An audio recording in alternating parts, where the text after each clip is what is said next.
Hello everyone and welcome back to another RaceRoom video, and today we're racing one of my favourite cars, the Silhouette series at Laguna Seca. The Cougar C14-2 is definitely my lucky charm in this sim. I picked up my first ever podium in it, and a few weeks after that I claimed my first ever race win in it.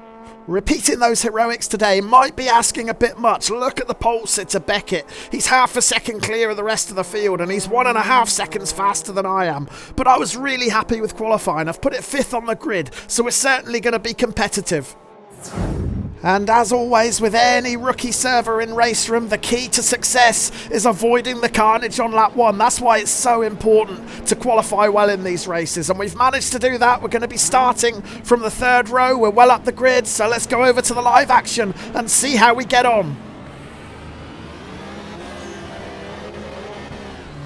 And we're off, and straight away we have to take a void in action. Rodriguez rooted to the spot there as the lights went green. We had to go out wide, exceed track limits and take the incident point, but I think that was the safer of the two options. I certainly didn't want to sweep over to the inside into the path of the oncoming traffic, but we've managed to hold them off and we've made a cracking start. Even with that evasive action we had to take, we've gained 3 positions and we're up to 2nd. I don't think I've got the pace to stick with Beckett out front. In fact, I don't think anyone in the field has got the pace to stick with Beckett. He was in a class of his own in practice and qualifying, and he was lapping about 1 second to 1.5 seconds faster than I could, and already he's opened up a 1.2 second lead. So I think it's safe to say that he's going to clear off, and my main objective now is to hold off Grillo and the pack behind me. And it doesn't matter what car I race at Laguna Seca, I always start to feel a bit anxious on the approach to the corkscrew for the first time. How close is Grillo going to get? I don't want to see him make a lunge up the inside. Thankfully he doesn't. He's very close though, but we've got through the corkscrew for the first time, so we can breathe a little bit easy. Hopefully the field will start to spread out just a little bit, although Grillo is looking very impatient now.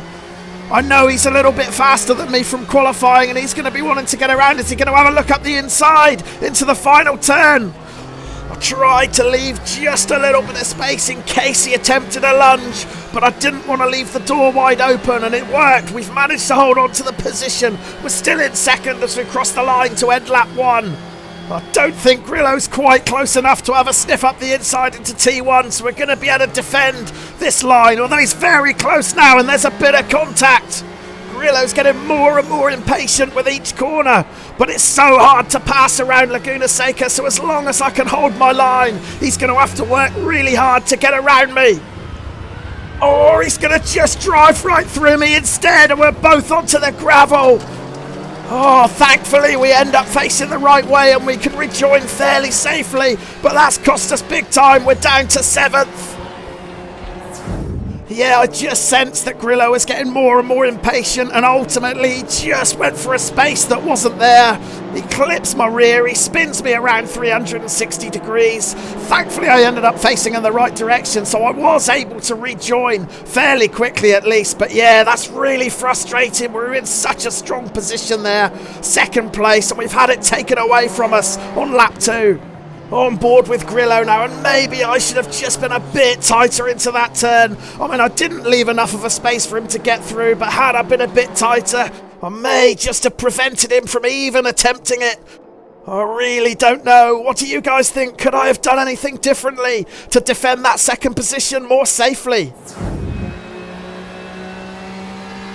And we just need to regroup now. What's happened has happened. We're no longer 2nd, we're down in 7th. And we've got to concentrate on making sure it doesn't get any worse, because we've got a pack of cars right behind us. They'll all be keen to get past. And the cars in front are battling pretty close too, and in fact, we might just have lost one of them. Yeah, that's Pablo Vaquerizo, who's run wide in the penultimate turn. So Pablo's taken an unwanted excursion into the sand. It's cost him several positions, but we've benefited. We've gone from 7th to 6th as we finish lap 2. Yeah, let's check out the replay and see what happened to Pablo. He's in the blue car in the middle of this pack, and I just wonder if he took a little nudge from our old mate Grillo. It's really difficult to tell from that vantage point, so maybe we'll get a better view on board with Grillo. There may just have been a glancing blow as he switched from the outside to the inside, but it's still inconclusive. Although from this chopper cam angle it did appear that the blue car was unsettled by whatever contact there was from Grillo behind. The question now is whether we can reel in Lek in front. The gap is down to around 2 seconds. I do feel like I've got a little bit more pace than him. He's not been able to stick with Grillo. Look, Grillo's 3 seconds down the road now. So we've got a target to chase, and it's Miles Lek.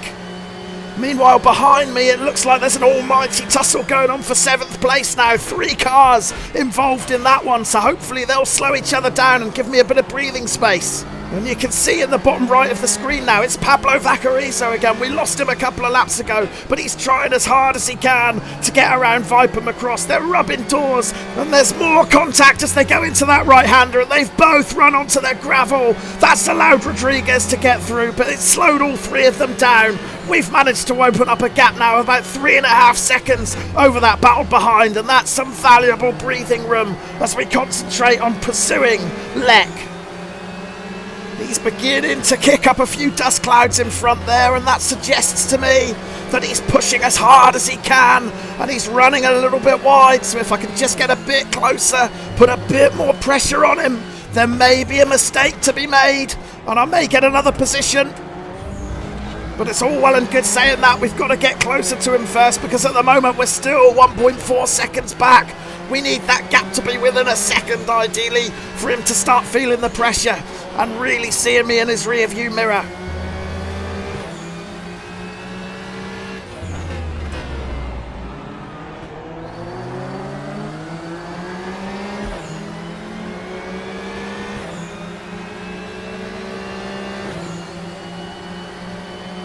.128.8 that last lap was, so we're pretty much running at qualifying pace now.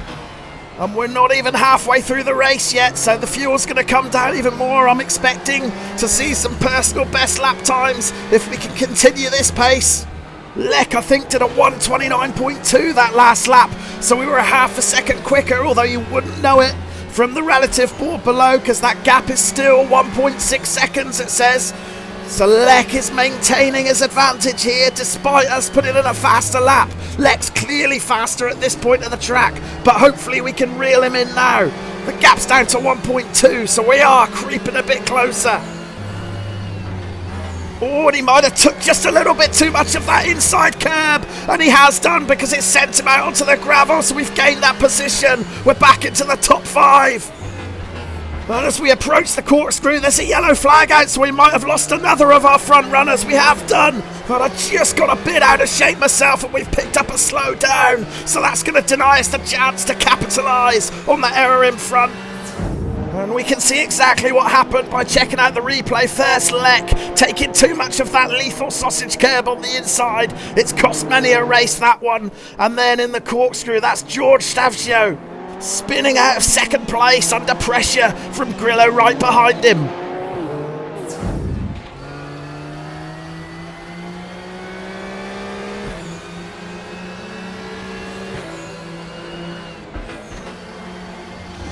And the gap is starting to open up again now. Stavcio stretched it to 3 seconds. I'm struggling to stick with him here. And I might just have broken a bit too late into the corkscrew. Can we get it stopped in time? We're going to run a bit wide. We're going to get very out of shape.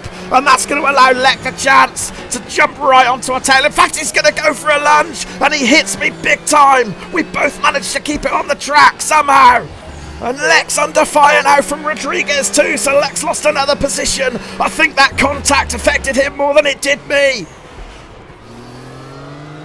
Right, we need to settle things down now, because we got very ragged on that last lap, made a couple of mistakes. It's been a fairly smooth race up until that point, so I need to get my rhythm back, because we're going to need to work really hard in these last 4 minutes if we're going to hold off Rodriguez behind. And I'm just trying to defend the inside line there, take it a bit too tight, take a bit too much of the curb. It unsettles the car. It's going to cost me a tenth or two, and Rodriguez is right on my tail now.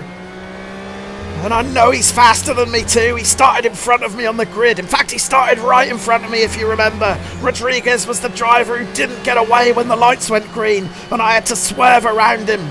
But yeah, he qualified in front of me, so I know he can lap quicker than me. So I know I've got my work cut out if I'm going to fend him off over these final few laps.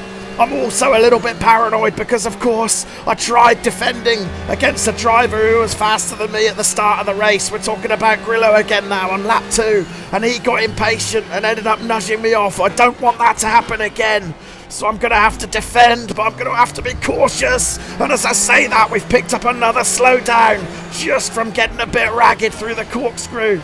Thankfully, it doesn't look like Rodriguez was quite close enough to pounce. He might have had a bit of a messy exit from the corkscrew himself, so we've survived that one.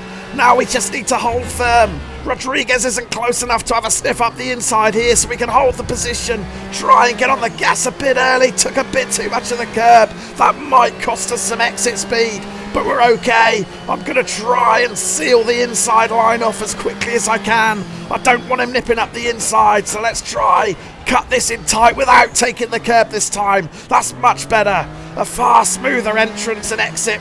And as long as I keep these lines tight, he's going to find it really difficult to get around me.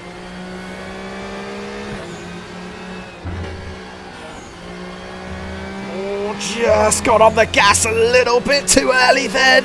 It sent the car out a little bit wide. I was lucky not to take more of the gravel than I did, because that could have resulted in a spin. But we've held on to it just. The gap's half a second back to Rodriguez, and then we've got Julian Garcia joining in the fun as well. He's also within a second, so there's 3 cars now within a second of each other. Myself, Rodriguez, Garcia, as we head towards the corkscrew. Let's keep it tight.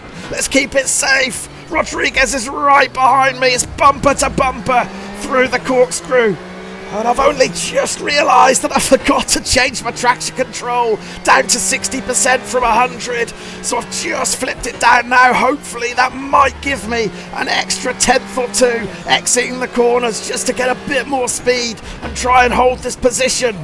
As we exit the final turn, again, I take a bit too much of the curb. The rear steps out. That might have actually been because I changed the traction control, and that's allowed Rodriguez the chance to get alongside me now. I think he's too close for me to defend this time. I might just have to surrender this position into T1. Let's tuck it right back in behind him now, because we've got to deal with Julian behind. Now, I know Julian well, and I know he's as fair a driver as you'll ever meet in RaceRoom, so I certainly don't have to worry about any reckless moves from Julian, but I want to defend as well as I can. I don't want to give the position away too easily, so I'm just going to tuck up on the inside here as Julian's got a really good drive out. I don't think he's going to get around me on the outside. He is! Is he going to get it stopped in time, or can I nip back up the inside? No, he's carried some excellent corner speed through there. I wasn't expecting that move to be done, and I certainly wasn't expecting it to be done so easily. So we've gone from 5th to 7th. And yeah, that downhill slide started a couple of laps ago with this disastrous entrance into the corkscrew. It lost me a load of time, and it gave Leck the opportunity to close in and make that risky move up the inside. There was big contact. I managed to hold the position, but it allowed Rodriguez to tuck it up the inside of Leck. So then I had to deal with Rodriguez and also Julian Garcia, and it was a cracking battle. Look, as we go through the corkscrew here, there's less than 0.6 of a second separating the 3 of us. Garcia's battling to try and get around Rodriguez. Rodriguez looking at trying to get away around me. He has a sniff up the inside there. He's not quite close enough. And of course by now I've just decreased my traction control from 100% to 60. I was hoping it might give me a bit of extra exit speed coming out of the corners, but it might have backfired there because you saw the rear step out as I got on the gas a bit too early. That gave Rodriguez the invitation he needed to dive it up the inside, and by now he's too close to me. There's no way I can defend that line. I've got to give the position up. And now I've got Julian Garcia right on my tail, and he's also running a fierce pace, so I knew a pass would be coming. And as we exit this turn, Julian gets a lot more speed than me, so that's why I move over to the inside. I thought I could seal off his best chance of a pass by cutting that inside line, but no, Julian's got the speed to take it around the outside and make the pass stick.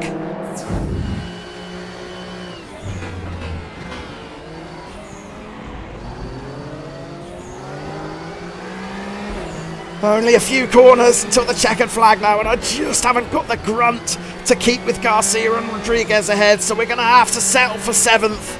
That gap to Vaquerizo behind has closed, but I think I've done enough to hold him off. I've just got to be aware that he might make a late lunge up the inside of the final turn, but no, he's not close enough. So we've managed to get 7th. A little bit disappointing because we were running in 2nd at the start of the race until we were taken off. But yeah, another intense rookie race at Laguna Seca, and we've had to settle for 7th place.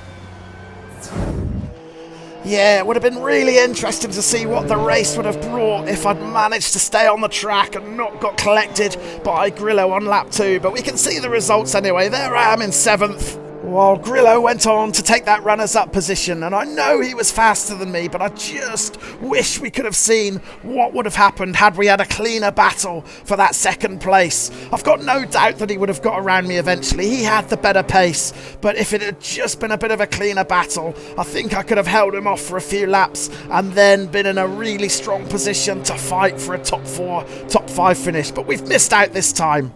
I'd love to hear what you guys think. Having watched the video, please do leave a comment. Let me know what you thought of the incident and the race in general.